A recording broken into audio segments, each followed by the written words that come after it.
தமிழை ஒரு உயர்தனி செம்மொழி என்று முதலில் நிரூபித்த மிக முக்கியமான தமிழ் அறிஞரான பரிதிமாற் கலைஞர் அவர்களுடைய சரித்திரத்தை இன்றைய சான்றோர் சரித்திர நிகழ்ச்சியில் நினைவு கூறுவதில் பெருமை அடைகின்றோம். 1870 ஆண்டு ஜூலை மாதம் 6ஆம் தேதி மதுரை அருகே உள்ள விளாச்சேரியில் பிறந்துள்ளார். பரிதிமாற் கலைஞர் அவர்கள் 1903ஆம் ஆண்டு நவம்பர் மாதம் 2ஆம் தேதி இயற்கை எய்தியுள்ளார்.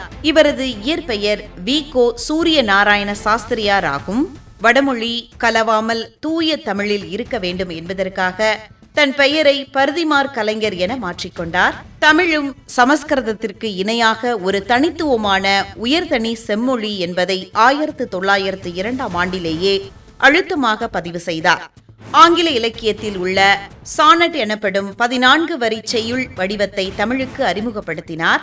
நாடக கலையின் இலக்கணத்தை விளக்கி நாடகவியல் என்னும் புகழ்பெற்ற நூலை எழுதினார். சென்னை கிறிஸ்துவ கல்லூரியில் தமிழ் பேராசிரியராக பணியாற்றி மாணவர்களிடையே தமிழ் உணர்வை வளர்த்தார் பரிதிமாற் கலைஞர் அவர்கள். இவரது தமிழ் புலமையை பாராட்டி புகழ்பெற்ற அறிஞர் சி.வை. தாமோதரம் பிள்ளை இவருக்கு திராவிட சாஸ்திரி என்ற பட்டத்தை வழங்கினார். தமிழ்நாடு அரசு இவரது நினைவை போற்றும் வகையில் மதுரை விளாச்சேரியில் உள்ள இவரது இல்லத்தை நினைவு இல்லமாக மாற்றியுள்ளது. தமிழை ஒரு உயர்தனி செம்மொழி என்று முதலில் நிரூபித்த மிக முக்கியமான தமிழறிஞரான பரிதிமாற் கலைஞர் அவர்களுடைய சரித்திரத்தை இன்றைய சான்றோர் சரித்திர நிகழ்ச்சியில் அறிந்து கொண்டதில் மிக்க மகிழ்ச்சி அடைகின்றோம்.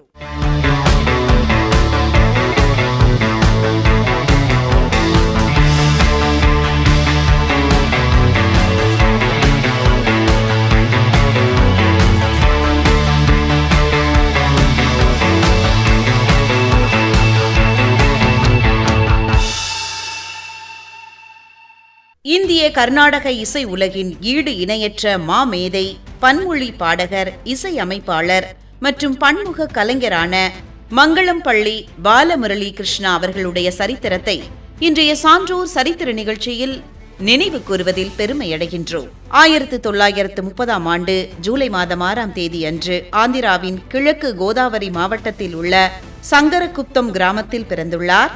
பாலமுரளி கிருஷ்ணா அவர்கள் 2016ஆம் ஆண்டு நவம்பர் மாதம் 22ஆம் தேதி அன்று சென்னையில் தனது 86வது வயதில் இயற்கை எய்தினார். 3 நிலைகளிலும் மிக ஆனாயசமாக பாடும் குரல் வளம் கொண்ட இவர் உலகளவில் 25,000த்திற்கும் மேற்பட்ட கச்சேரிகளை நடத்தியுள்ளார். இவரது தந்தை ஒரு புகழ்பெற்ற புல்லாங்குழல் மற்றும் வயலின் கலைஞராவார். தாய் ஒரு சிறந்த வீணை கலைஞர் ஆவார். தனது 8வது வயதிலேயே விஜயவாடாவில் முதல் தியாகராஜ ஆராதனை கச்சேரியை அரங்கேற்றினார் பாலமுரளி கிருஷ்ணா அவர்கள். இவரது அசாத்திய திறமையை கண்டு வியந்த புகழ்பெற்ற ஹரிகதா கலைஞர் முசலுகண்டி வெங்கடேச சாஸ்திரி இவரது முரளி கிருஷ்ணா என்ற பெயருடன் பால என்ற அடைமொழியை இணைத்தார்.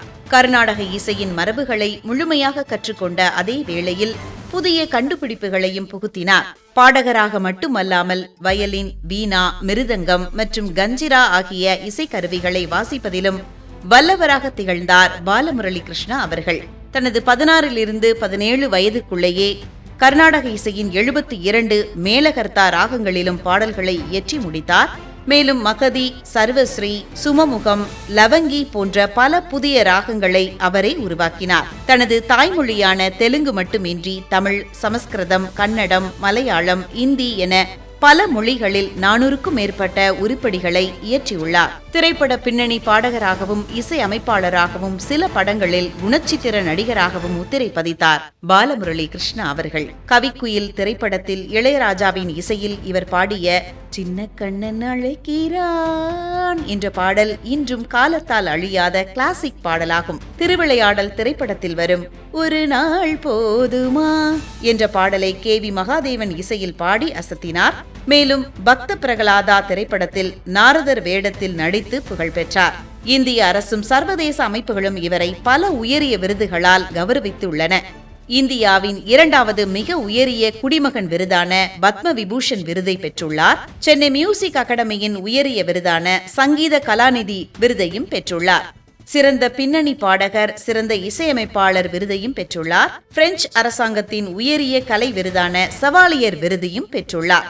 இந்திய கர்நாடக இசை உலகின் ஈடு இணையற்ற மா மேதை, பன்மொழி பாடகர், இசையமைப்பாளர் மற்றும் பன்முக கலைஞரான மங்களம்பள்ளி பாலமுரளி கிருஷ்ணா அவர்களுடைய சரித்திரத்தை இன்றைய சான்றோர் சரித்திர நிகழ்ச்சியில் அறிந்து கொண்டதில் மிக்க மகிழ்ச்சி அடைகின்றோம்.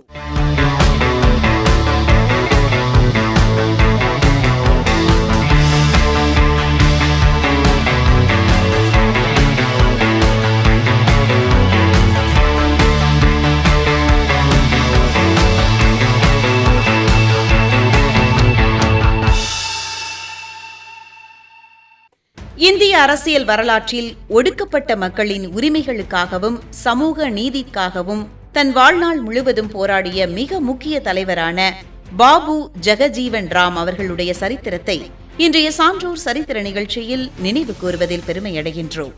1908ஆம் ஆண்டு ஏப்ரல் மாதம் 5ஆம் தேதி அன்று பீகார் மாநிலத்தின் சந்த்வா என்ற கிராமத்தில் பிறந்துள்ளார். 1986ஆம் ஆண்டு ஜூலை மாதம் 6ஆம் தேதி புதுடெல்லியில் காலமாகியுள்ளார்.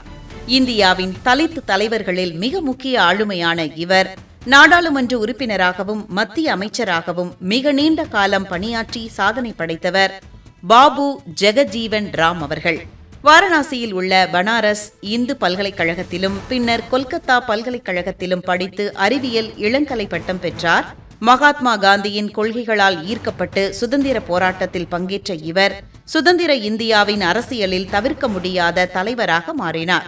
1946 முதல் 1986 வரை தொடர்ந்து 40 ஆண்டுகள் இந்திய நாடாளுமன்ற உறுப்பினராக இருந்து சாதனை படைத்தார் பாபு ஜெகஜீவன் ராம் அவர்கள்.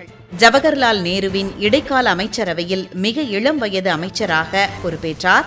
1977ஆம் ஆண்டு மொரார்ஜி தேசாய் தலைமையிலான ஜனதா கட்சி அரசாங்கத்தில் இந்தியாவின் துணை பிரதமராக பணியாற்றினார். பல்வேறு மத்திய அமைச்சக பொறுப்புகளை வகித்தபோது இவர் தொலைநோக்கு சிந்தனையுடன் பல முக்கிய மாற்றங்களை கொண்டு வந்தார். தொழிலாளர் நல அமைச்சராக இருந்தபோது தொழிலாளர் மாநில காப்பீட்டுச் சட்டம், வருங்கால வைப்பு நிதி சட்டம் மற்றும் நிலக்கரி சுரங்க தொழிலாளர் நலநிதி ஆகியவற்றை கொண்டு வருவதற்கு முக்கிய காரணமாக இருந்தார் பாபு ஜெகஜீவன் ராம் அவர்கள். இந்தியாவின் விவசாய அமைச்சராக இருந்தபோது நாட்டில் உணவு பற்றாக்குறையை போக்கி பசுமை புரட்சி திட்டத்தை வெற்றிகரமாக செயல்படுத்தி இந்தியாவை உணவு உற்பத்தியில் சுயசார்புடைய நாடாக மாற்றினார். 1971ஆம் ஆண்டு நடைபெற்ற இந்தியா பாகிஸ்தான் போரின் போது இவர் இந்தியாவின் பாதுகாப்பு அமைச்சராக இருந்தார். இவரது திறமையான வழி நடத்துதலால் இந்தியா போரில் வெற்றி பெற்று வங்காளதேசம் என்ற புதிய நாடு உருவாவதற்கு வழிவகுத்தது. நாட்டு மக்கள் இவரை அன்போடு பாபுஜி என்று அழைத்தனர். புதுடெல்லியில் உள்ள இவரது நினைவிடம் சமதாஸ்தல் என்று அழைக்கப்படுகிறது.